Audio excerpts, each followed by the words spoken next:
Most people don't realize their greatest limitation isn't the world around them. It's the world within them. The difference between wealth and struggle often begins in the 6 inches between your ears. Train your brain to build wealth like the rich.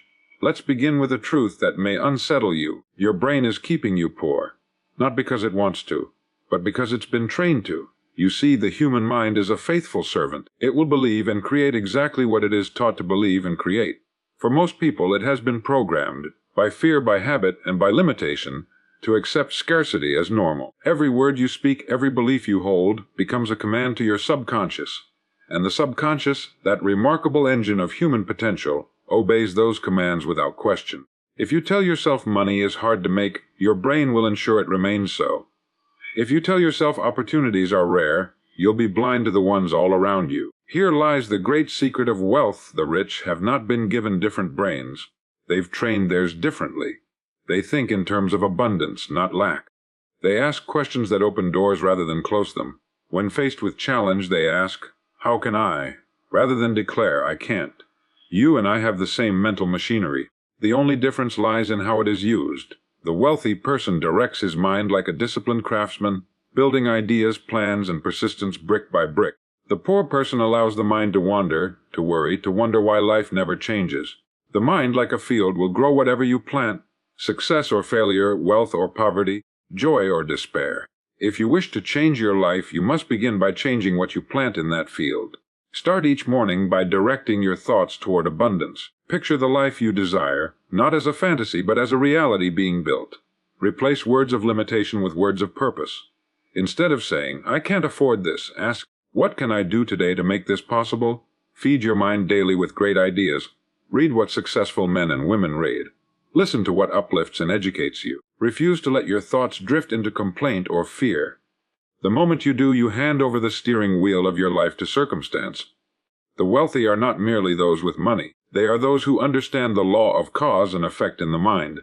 They know that thoughts become things and habits become destiny. They train their minds as an athlete trains his body, through daily repetition, through belief, through discipline.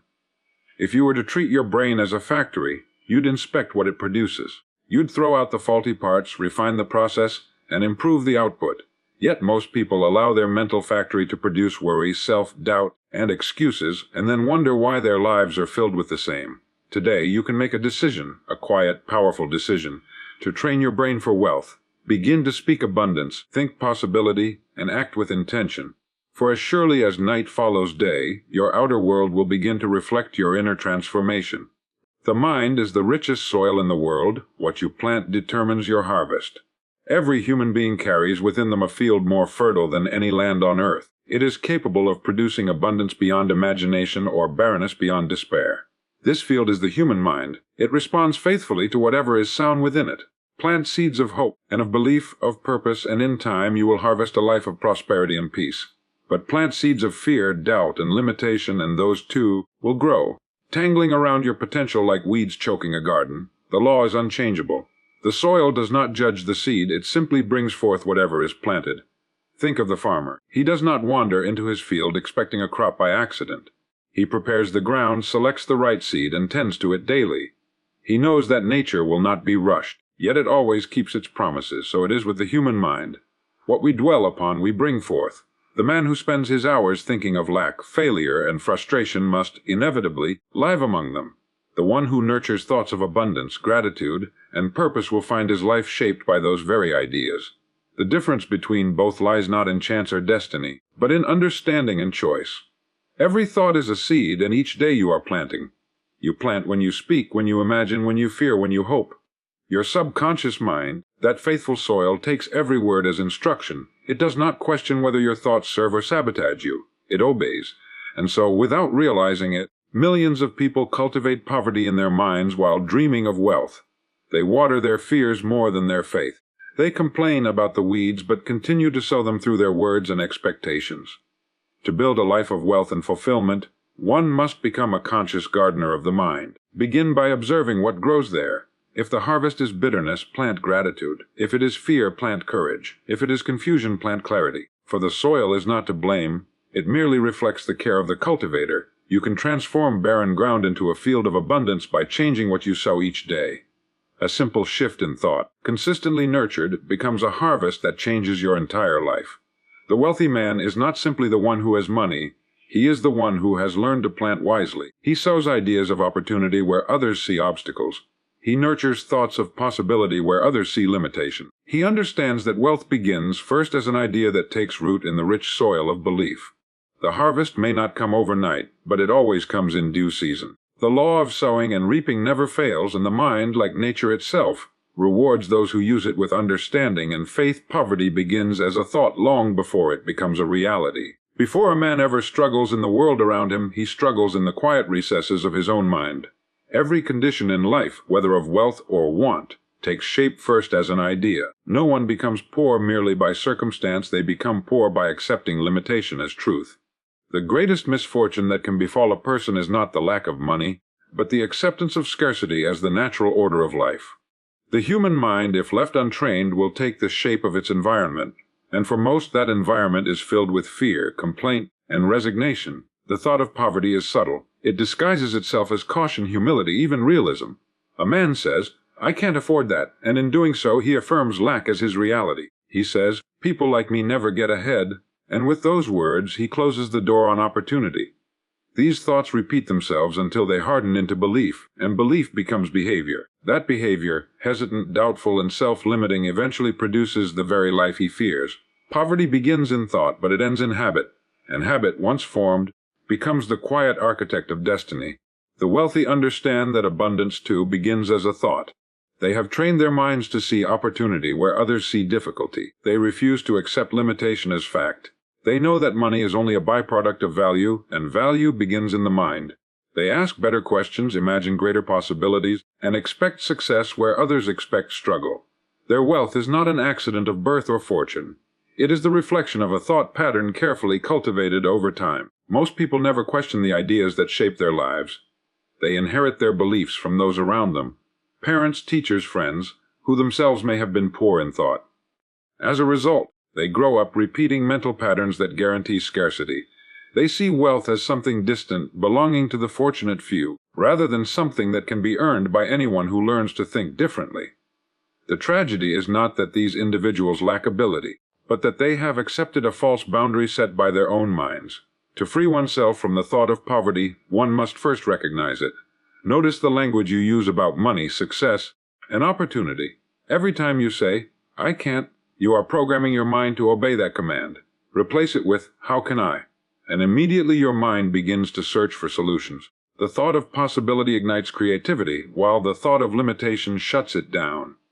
The difference between those who rise and those who remain lies in this simple shift of inner dialogue. The brain is a marvelous instrument. It will build whatever pattern you impress upon it, poverty or prosperity. It cannot serve two masters. When your dominant thought is lack, it must produce lack. When your dominant thought is growth, it must produce growth. Train the mind to think in terms of possibility, to expect increase rather than decline, to believe in cause and effect rather than luck or fate. For poverty, before it ever appears in the outer world, begins as a quiet seed of doubt planted in the inner world of thought. Wealth is first created in the imagination, then built by disciplined action. Every great fortune, every invention, every transformation began as a quiet image in someone's mind. Long before the world could see it, one person believed it. The mind is the workshop of all human progress, the invisible ground where ideas are shaped into form. What the imagination can conceive and the will can act upon inevitably becomes real. The trouble is, most people use their imagination not to create wealth, but to anticipate failure. They rehearse fear instead of faith. They build pictures of limitation and then wonder why their lives mirror the very images they hold most often. The imagination is not a place for idle fantasy. It is a tool of creation. The architect sees a building long before the first stone is laid. The inventor sees a machine long before it hums to life. The successful man sees himself living and working at a higher level long before his circumstances reflect it. The world has always rewarded those who dare to see what others cannot. Yet vision alone is not enough. Imagination is the spark, but discipline is the engine that carries it forward. Many dream of wealth, but few commit to the steady, often unglamorous labor that transforms vision into reality. Discipline gives structure to imagination. Without it, ideas remain only dreams floating in the mind. The man who succeeds treats his imagination like a map and his actions like the journey that fulfills it. Each day he takes small, deliberate steps toward what he has envisioned. He studies, plans, practices, and persists. He does not wait for motivation, he relies on habit. The wealthy person understands that imagination reveals the destination, but discipline decides whether he ever arrives there. To imagine success without discipline is to plant a seed and never water it. Every person has the same gift of imagination. It is not reserved for the artist, the inventor, or the entrepreneur. It is a divine faculty given to all. But most people use it to revisit the past rather than design the future. They replay mistakes, failures, and disappointments, and by doing so, they recreate them in new forms. The mind, obedient as ever, builds whatever picture it is given. If that picture is one of struggle, it produces struggle. If it is one of growth and prosperity, it produces opportunity and energy to match. The imagination is neutral. It becomes the servant of your dominant belief. Wealth, then, is born twice, first in the unseen, then in the seen. The process begins with a clear mental image, one vivid enough to inspire consistent effort. Once that image is fixed, every thought and action begins to align with it. You attract people, ideas, and circumstances that match the frequency of that vision. Slowly, imperceptibly, the outer world reshapes itself to reflect the inner one. The mind conceives it, the will commits to it, and the disciplined hand builds it brick by brick until what was once only imagined stands before you as tangible reality. The subconscious mind accepts whatever the conscious mind believes. It is a faithful servant, tireless and unquestioning, working day and night to bring into reality the thoughts impressed upon it. It has no power to reason or to doubt. It does not choose between right or wrong, success or failure, wealth or poverty. It simply acts upon what it is given. This is both man's greatest advantage and his most dangerous weakness. For whatever the conscious mind believes, the subconscious will translate into action and experience. It is the silent engine behind every fortune and every failure alike, obediently producing the results of belief. If a man believes he is destined for struggle, his subconscious will guide him through every circumstance that confirms it. He will overlook opportunity, resist change, and attract conditions that make his belief true. Likewise, the man who believes he is capable, worthy, and destined for growth will find life bending in his favor. Circumstances will seem to cooperate with him, people will appear at the right moments, and ideas will arrive when needed. The world itself seems to change, yet it is the same world. The only change occurred in the unseen realm of thought. The subconscious cannot reject what the conscious mind accepts as truth. That is why belief is the master key to all achievement. Every act of greatness, every step toward wealth, begins with an idea accepted deeply enough to become conviction. The conscious mind is the gatekeeper. It decides what seeds are planted. The subconscious is the soil. It nurtures whatever falls into it. When you repeat a thought with emotion, the gatekeeper opens, and the seed takes root. Whether that seed is of fear or faith makes no difference to the soil. It will grow both with equal care. This is why guarding the mind is the highest form of self-discipline. The words you speak, the ideas you dwell on, and the images you hold in your imagination are all commands to the subconscious. It listens always. When you say, "I can't," it begins preparing the circumstances to prove you right. When you say, "I will," it sets unseen forces into motion to help you fulfill that statement. The subconscious is your partner in creation, your silent builder, your unerring servant. It is waiting for direction, and it will accept whatever direction you give it without hesitation. The wealthy understand this law and use it deliberately. They fill their minds with ideas of growth, possibility, and abundance until belief becomes second nature. They refuse to entertain thoughts of lack, for they know each thought, once accepted, becomes instruction. Over time, their subconscious mind aligns every habit, every decision, and every response with the pattern of wealth. The poor, on the other hand, unknowingly program their minds for limitation. They think in terms of what they lack, and so they attract more lack. They see obstacles instead of opportunity, and their subconscious, faithful as ever, builds exactly what it is told. The results may differ, but the process is always the same. The rich think in terms of possibilities, the poor think in terms of limits. This single difference in thought divides the world into two kinds of people: those who create their future and those who surrender to it. The human mind was designed to explore, to question, and to build, yet for most, it becomes a prison of doubt. The mind that thinks in terms of limits shuts every door before it even tries the handle. It says, "I can't," long before it tests whether it can. The mind that thinks in terms of possibilities sees the same closed door and asks, "How might it open?" That question alone is the seed of every advancement humanity has ever made. The way a man thinks determines the scope of his life. A mind filled with limitation will produce limited results no matter how hard he works. Work without vision is labor without reward. The one who believes in possibilities uses his energy differently. He invests thought before effort. He pictures the outcome, believes in its worth, and then acts with purpose. This simple shift from seeing barriers to seeing bridges creates a different kind of momentum. Opportunity reveals itself only to those who expect to find it. To the one who thinks in limits, even abundance looks like danger. To the one who thinks in possibilities, even a setback looks like a lesson. When a man says, "I can't," he hands over his power to circumstance. When he says, "How can I?" he reclaims it. The difference is only 3 words, yet they separate stagnation from progress, poverty from growth. Every wealthy person at some point had to replace doubt with curiosity. They learned to question their own fears instead of believing them. They refused to accept no as final and treated failure as information rather than defeat. Each new attempt became a refinement of vision, a step closer to mastery. The great irony of life is that both limitation and possibility exist in the same world, seen through different eyes. 2 people can face the same challenge. One sees the end, the other sees a beginning. The one who trains his mind to think in possibilities builds courage where others build excuses.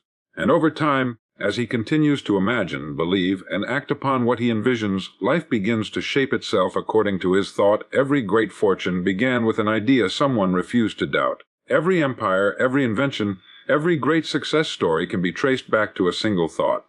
An idea that found a home in the mind of a person who believed in it long enough to make it real. The difference between the dreamer and the achiever lies not in brilliance or circumstance, but in faith. One man has an idea and lets it die under the weight of fear and ridicule. Another has the same idea, but guards it, nurtures it, and gives it life through relentless belief. History remembers the latter, and the world is shaped by his courage. An idea is a delicate thing. At birth it is weak and fragile, easily crushed by doubt. It demands protection, for it cannot yet stand on its own. That is why so few ideas ever live to maturity. Most people expose them too early to the harsh winds of skepticism. They tell the wrong people, seek permission instead of purpose, and allow others to talk them out of their vision. The mind that doubts kills its own offspring. Yet the man who understands the power of belief treats his ideas like seeds planted in the dark, quietly, patiently, faithfully, until they break through into the light of reality. Every fortune, whether of wealth, invention, or achievement, begins with that kind of faith. The world offers endless proof that one man's unshakable belief can move industries, nations, and generations. Edison refused to doubt the light. Ford refused to doubt the automobile. Each faced years of failure, ridicule, and resistance, yet they continued to believe in their ideas more than others disbelieved them.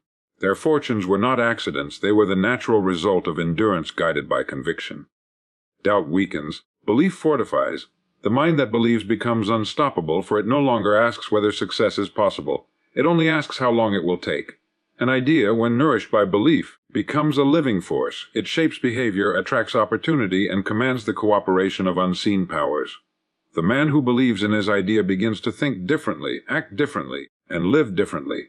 His belief becomes the blueprint his subconscious follows, aligning every resource to bring it into form. What begins as a whisper in the mind becomes a shout in the world. And the world listens, because one man dared to believe without doubt. You become what you repeatedly think about. The mind is the most powerful creative instrument ever known, and it is always at work, shaping your life according to its dominant thoughts. Every moment it gathers material, forms impressions, and translates them into reality through behavior, emotion, and circumstance. The truth is simple and unchanging. Whatever occupies your mind consistently becomes the blueprint for your future. A man who fills his thoughts with worry cannot live a peaceful life. A man who fills his mind with success, purpose, and gratitude cannot help but rise toward them. Thought is cause, experience is effect. Most people live as though their thoughts are private, harmless things. They believe they can think one way and live another. But the laws of mind do not allow such separation. What you think about, you bring about. The person who constantly dwells on what he fears is unconsciously guiding his actions to make those fears real. The one who holds in mind a clear image of his goals is unconsciously directing his energy toward their achievement. The mind, obedient and impartial, will always move in the direction of its most consistent pattern. It does not distinguish between what you want and what you wish to avoid. It simply brings forth whatever dominates your attention. The wealthy and successful understand this law, whether they can name it or not. They train their minds as carefully as others train their bodies. They refuse to indulge thoughts that weaken or discourage. They replace doubt with curiosity, complaint with gratitude, fear with faith. They understand that thoughts repeated often enough become beliefs, and beliefs, once formed, shape destiny. They know that to change their outer world, they must first change the inner dialogue that runs through their minds from morning to night. Each repeated thought is a command to the subconscious, and the subconscious obeys without argument. You can trace the state of any man's life back to the nature of his thinking. His relationships, his finances, his health, his opportunities, all are reflections of his mental climate. A man who believes he is unlucky attracts misfortune because he expects it. A man who believes he is capable attracts opportunities because he looks for them. The law is impartial and exact. The thoughts you dwell on most, whether noble or fearful, whether constructive or destructive, must express themselves in the fabric of your life. To transform your results, begin by transforming your focus. Each day, direct your mind toward what you desire to create, not what you wish to avoid. Hold images of abundance, confidence, and purpose with feeling and conviction. Refuse to let your mind idle in worry or resentment, for idle thoughts are seeds that grow into unwanted harvests. The person who learns to master his thinking masters his life. By choosing the direction of your thoughts, you choose the direction of your destiny, for you inevitably become what you repeatedly think about. Replace "I can't afford it" with "How can I afford it?" Those 6 words mark the difference between limitation and growth, between the mind that closes and the mind that expands. When a person says, "I can't afford it," he stops thinking. The statement ends the conversation in his mind, slamming the door on creativity and possibility. But when he asks, "How can I afford it?" the mind begins to work. It becomes alert, alive, and resourceful. The question activates imagination, and imagination is the beginning of every form of wealth. The wealthy have learned to live in questions that open doors. They understand that the quality of their lives is determined by the quality of their questions. How can I afford it? Transforms a limitation into a challenge, and challenges awaken the highest part of human nature. The poor, without realizing it, use language that paralyzes their potential. They speak as if they are powerless, and so they remain powerless. The rich speak as if they are capable, and so they become capable. Every phrase we use is a command to the subconscious mind, and the subconscious obeys. Words of limitation train the mind to accept defeat. Words of possibility train it to look for solutions. When a man asks, "How can I afford it?" he shifts from being a victim of circumstance to being a creator of circumstance. The question itself assumes that a way exists, and that assumption is the first spark of faith. The mind begins to search, to calculate, to invent. It notices opportunities it once ignored. It attracts people and ideas aligned with the solution. The man who keeps asking that question eventually finds answers, for the human mind cannot resist a genuine problem to solve. All progress begins when a man decides to think for himself. The moment he replaces "I can't" with "How can I?" he takes control of his future. The statement of impossibility becomes an inquiry of potential. The same world that seemed closed begins to reveal openings. The same life that felt limited becomes full of new direction. The question reshapes the thinker, and the thinker reshapes his world. Those 6 words, spoken with faith and persistence, turn obstacles into instruction and scarcity into opportunity, because the man who keeps asking, "How can I afford it?" has already begun to afford a greater mind. Success is not found. It's trained into the mind through repetition and belief. The average person waits for success to appear, as if it were a chance encounter or a lucky break. But those who understand the laws of life know that success is a conditioned state, created deliberately through repeated thought and consistent action. The mind, like a muscle, develops through use. Whatever is practiced becomes permanent. A man who trains his thoughts toward fear becomes skilled at failure. A man who trains his thoughts toward faith becomes skilled at success. The difference is not in talent or luck, it is in mental conditioning. Each day, the mind is being programmed by what it hears, sees, and repeats. If you tell yourself something long enough, you will believe it. If you believe it, you will act upon it. And if you act upon it consistently, the results will appear. The wealthy know this truth and use it to their advantage. They feed their minds with ideas that strengthen confidence, not doubt. They surround themselves with reminders of purpose, not limitation. They understand that belief is not born from sudden inspiration, but from the quiet discipline of repetition. What the mind repeats, it begins to accept. What it accepts, it begins to create. The secret lies in persistence. Just as a sculptor chips away at stone until the form emerges, a man must chip away at old, limiting patterns of thought until his new image of success stands clear. The process may be slow, but the law is certain. Every repetition of faith weakens fear. Every act of courage strengthens confidence. Each day of belief builds momentum, until success becomes not an accident but a natural expression of habit. Success does not come to those who wish, it comes to those who train. Training the mind requires intention. It means choosing what to think about, what to ignore, and what to reinforce. It means replacing every thought of failure with one of possibility, every image of defeat with one of victory. Over time, the subconscious accepts this new pattern as truth, and life begins to align with it. The man who trains his mind for success begins to see opportunities where others see problems, and soon, his outer world reflects the inner discipline that made it possible, for success is never found, it is trained into the mind through repetition and belief. You cannot build a wealthy life with a poverty-trained brain. A man's outer condition will always mirror the inner conditioning of his mind. The world around him is nothing more than the reflection of what he habitually believes to be true. The poverty-trained brain has been taught to expect little, to fear risk, and to mistake survival for success. It has been conditioned by years of doubt, scarcity, and conformity. It believes wealth is rare, opportunity is limited, and life is a struggle to endure rather than a gift to expand. The wealthy, however, have trained their minds to see the world differently. They understand that wealth is not something to chase, but something to attract by becoming the kind of person capable of handling it. A poverty-trained brain looks at opportunity and sees danger. It sees loss where others see potential and effort where others see reward. Its first instinct is to protect rather than to create. It clings to comfort and calls it safety. It avoids uncertainty and calls it wisdom. Yet nothing could be further from the truth. The greatest risk in life is not to act. It is to remain the same. The man who trains his mind for wealth learns to think in terms of cause and effect, of growth and learning. He studies success not as luck but as law. He feeds his mind with knowledge that uplifts rather than information that discourages. To retrain the brain, one must first become aware of its conditioning. Every complaint, every excuse, every moment of doubt is a signal of the old programming still at work. The process of building a wealthy mind begins with replacing those signals with new ones, thoughts of abundance, self-reliance, and creativity. It means thinking as the successful think even before success arrives. The mind must believe in wealth before it can create it. Wealth is not measured in money alone, but in mindset, discipline, and freedom. The man who has trained his mind to expect increase naturally finds ways to produce it. His decisions are guided by vision, not fear. His actions are steady, his thinking deliberate, his confidence quiet but unshakable. The poverty-trained brain is reactive, the wealth-trained brain is creative.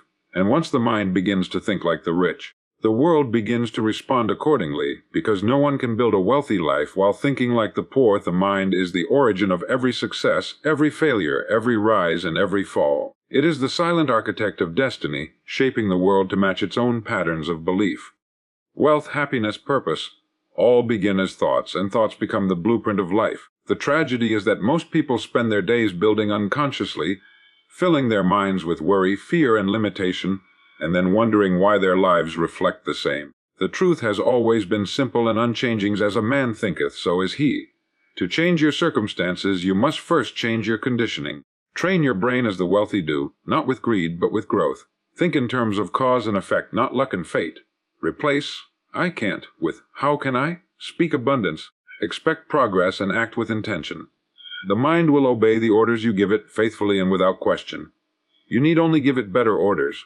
The difference between the poor and the prosperous is not in opportunity but in awareness. Both walk the same earth, breathe the same air, and face the same world, but one sees limits while the other sees possibilities. One waits to be rescued, the other learns to build. Your life will follow the pattern of your dominant thoughts, and the direction of those thoughts is entirely up to you. So guard your mind, feed it with knowledge, vision, and belief. Let every day become an exercise in mental discipline, a rehearsal of who you wish to become. The mind once trained becomes the greatest servant a man could ever have. It will lead you to wealth not merely of money, but of character, confidence, and contribution. The power to change your life has always been within you. Train your brain, direct your thoughts, and act upon them with faith. For when the mind is right, everything else falls into place, and the wealth you seek in the world will begin to unfold from the wealth you have created within.